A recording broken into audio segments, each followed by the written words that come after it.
আসসালামু আলাইকুম। আমি মোজাহিদুল ইসলাম, অর্ডিনারি স্কুলে আপনাদের সবাইকে স্বাগতম। আজকে আমি ফিজিক্সের কাজ, ক্ষমতা এবং শক্তি অধ্যায় হতে আলোচনা করব।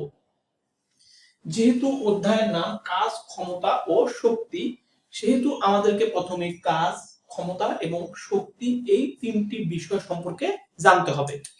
তো ফার্স্টে আমরা কাজ সম্পর্কে জেনে নিই যে কাজ কি বা কাজ কাকে বলে।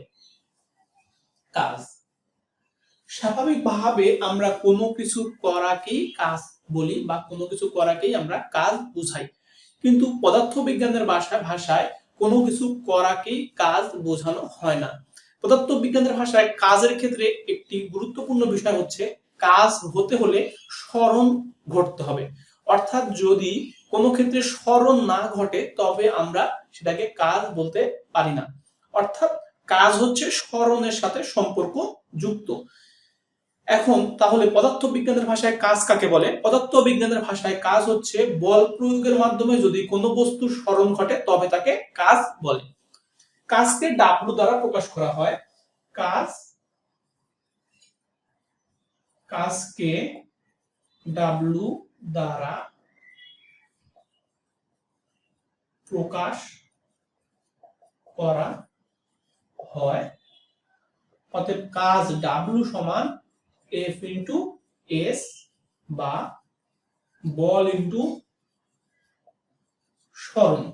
কাজ ডাব্লু সমান এফ ইন্টু এস বা বল ইন্টু স্মরণ। যেহেতু আমরা কাজের সংজ্ঞা পেলাম কোন একটি বস্তুর উপর বল প্রয়োগে যদি তার স্মরণ ঘটে তবে তাকে বলা হয় কাজ। তাহলে কাজ ডাব্লু সমান এফ ইন্টু এস বা বল ইন্টু স্মরণ।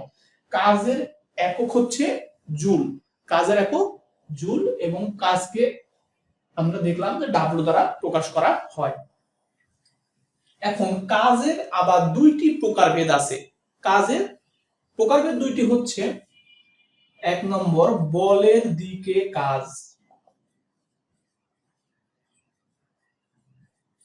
আর দুই নম্বর হচ্ছে বলের বিরুদ্ধে কাজ।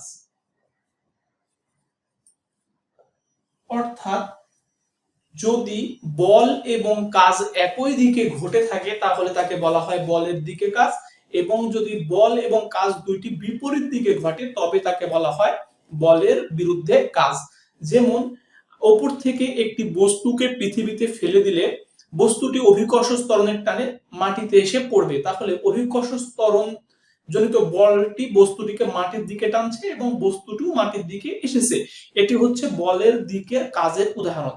আবার যদি আমরা একটা বস্তুকে মেঝে থেকে বা একটা বইকে মেঝে থেকে তুলে টেবিলের উপরে রাখি তাহলে আমরা কাজটি করেছি ভূমি থেকে উপরের দিকে, কিন্তু অভিকর্ষ ত্বরণটা তাকে ভূমির দিকে টানছিল। অর্থাৎ আমরা এখানে অভিকর্ষ বলের বিরুদ্ধে কাজ করেছি, তাহলে এই কাজটি মূলত বলের বিরুদ্ধে কাজ। তাহলে কাজ সম্পর্কে আমরা মোটামুটি অবগত হলাম। এবার আমরা ক্ষমতা সম্পর্কে জানবো যে ক্ষমতা কি। ক্ষমতা কোনো একটা ব্যক্তি বা বস্তু বা যন্ত্রের একটা নির্দিষ্ট সময়ে কাজ করার মানে সামর্থ্য বা কাজ যেটুকু কাজ করতে পারে তাকে বলা হয় ক্ষমতা। অর্থাৎ একটা বস্তু বা একটা ব্যক্তি বা একটা যন্ত্রাংশ একটা নির্দিষ্ট সময়ে যে পরিমাণ কাজ করতে পারে তাকে বলা হয় ক্ষমতা। ক্ষমতাকে পি দ্বারা প্রকাশ করা হয়। ক্ষমতাকে পি দ্বারা প্রকাশ করা হয়। ক্ষমতা পি সমান ডাব্লিউ বাই টি। অর্থাৎ টি সময়ে যে পরিমাণ কাজ সম্পন্ন হয় এই কাজটাকে সময় দ্বারা ভাগ করলে আমরা ক্ষমতা পেতে পারি। ক্ষমতার একক হচ্ছে ওয়াট। অর্থাৎ ক্ষমতাকে ওয়াট এককে প্রকাশ করা হয়, অর্থাৎ ক্ষমতার একক ওয়াট। তাহলে আমরা এখান থেকে ক্ষমতা বিষয়টি জানলাম। ক্ষমতা বিষয়টি জানার ক্ষেত্রে এখানে আরেকটি বিষয় থাকে, সেটি হচ্ছে অশ্ব ক্ষমতা। অশ্ব ক্ষমতা কাকে বলে? 1 সেকেন্ডে 550 ফুট পার পাউন্ড কাজ করার সামর্থ্যকে বলা হয় এক অশ্ব ক্ষমতা। অর্থাৎ প্রতি সেকেন্ডে 550 ফুট পার পাউন্ড কাজ যদি আমরা করতে পারি তবে তাকে বলা হয় এক অশ্ব ক্ষমতা। এক্ষেত্রে আবার সংজ্ঞাটিকে এভাবেও বলা যেতে পারে যে 1 সেকেন্ডে 746 ওয়াট কাজ করার সামর্থ্য বা ক্ষমতাকে বলা হয় এক অশ্ব ক্ষমতা, অর্থাৎ 550 ফুট পার পাউন্ড সমান 746 ওয়াট। তাহলে আমরা এখানে ক্ষমতা বিষয়টি জানলাম যে ক্ষমতা কি, ক্ষমতাকে কি দ্বারা প্রকাশ করা হয়, ক্ষমতার একক কি এবং অশ্ব ক্ষমতা। এবার আমরা দেখব যে শক্তি কাকে বলে।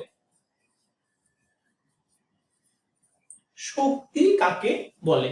শক্তি কোনো কিছু করার সামর্থ্যকেই বলা হয় শক্তি, অর্থাৎ আমাদেরকে কোনো কাজ করতে হলে কাজ করার সামর্থ্য থাকতে হবে, অর্থাৎ কোনো কাজ করার সামর্থ্যকেই বলা হয় শক্তি।